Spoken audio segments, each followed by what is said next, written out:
പശ്ചിമഘട്ട മലനിരകളുടെ മടിത്തട്ടിൽ പ്രകൃതിഭംഗിയും ആത്മീയതയും ഒത്തുചേരുന്ന അതിമനോഹരമായ ഒരിടമാണ് കുടജാദ്രി.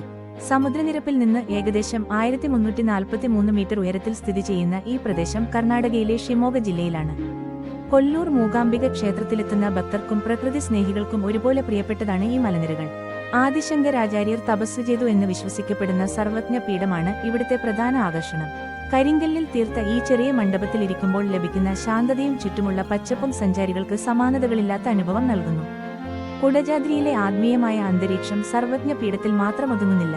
ഇതിന് താഴെയായി ആദിമൂകാംബിക ക്ഷേത്രവും ശങ്കരാചാര്യർ തപസ്സു ചെയ്തു എന്ന് പറയപ്പെടുന്ന ചിത്രമൂല എന്ന ഗുഹയുമുണ്ട്.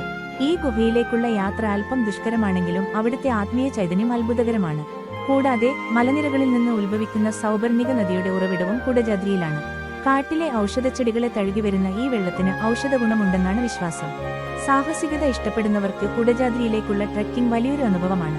നിട്ടൂർ വഴി കൊടുങ്കാട്ടിലൂടെയും പുൽമേടുകളിലൂടെയും നടന്നു മുകളിലെത്താം. ഈ യാത്രക്കിടയിൽ കാണുന്ന ഹിഡ്ലുമനെ വെള്ളച്ചാട്ടം കാഴ്ചക്കാരുടെ മനസ്സ് നിറയ്ക്കുന്നതാണ്. ട്രെക്കിംഗിന് താൽപ്പര്യമില്ലാത്തവർക്ക് കൊല്ലൂരിൽ നിന്നും ഓഫ് റോഡ് ജീപ്പ് സവാരി തിരഞ്ഞെടുക്കാം. കുണ്ടും കുഴിയും നിറഞ്ഞ കല്ലുപാതയിലൂടെയുള്ള ഈ ജീപ്പ് യാത്ര അതിസാഹസികമാണ്. സന്ധ്യാസമയത്ത് മലമുകളിൽ നിന്നുള്ള സൂര്യാസ്തമയ കാഴ്ച അതിമനോഹരമാണ്. ആകാശം തെളിഞ്ഞു നിൽക്കുന്ന ദിവസങ്ങളിൽ ദൂരെ അറബിക്കടലിന്റെ വെള്ളിരേഖ വരെ ഇവിടെ നിന്ന് ദൃശ്യമാകാറുണ്ട്. ഒക്ടോബർ മുതൽ മാർച്ച് വരെയുള്ള മാസങ്ങളാണ് സന്ദർശനത്തിന് ഏറ്റവും അനുയോജ്യം. മഴക്കാലത്ത് പ്രകൃതി അതീവ സുന്ദരിയാണെങ്കിലും കാട്ടുപാതകളിൽ അട്ടകളുടെ ശല്യം കൂടുതലായിരിക്കും. സൗകര്യങ്ങൾ പരിമിതമായ ഈ മലമുകളിൽ പ്ലാസ്റ്റിക് മാലിന്യങ്ങൾ ഒഴിവാക്കി പ്രകൃതിയെ സംരക്ഷിക്കാൻ ഓരോ സഞ്ചാരിയും പ്രത്യേകം ശ്രദ്ധിക്കേണ്ടതുണ്ട്. ആത്മീയതയും പ്രകൃതിയുടെ വന്യതയും ഒരേപോലെ അനുഭവിക്കാൻ കഴിയുന്ന അപൂർവമിടങ്ങളിൽ ഒന്നാണ് കുടജാദ്രി.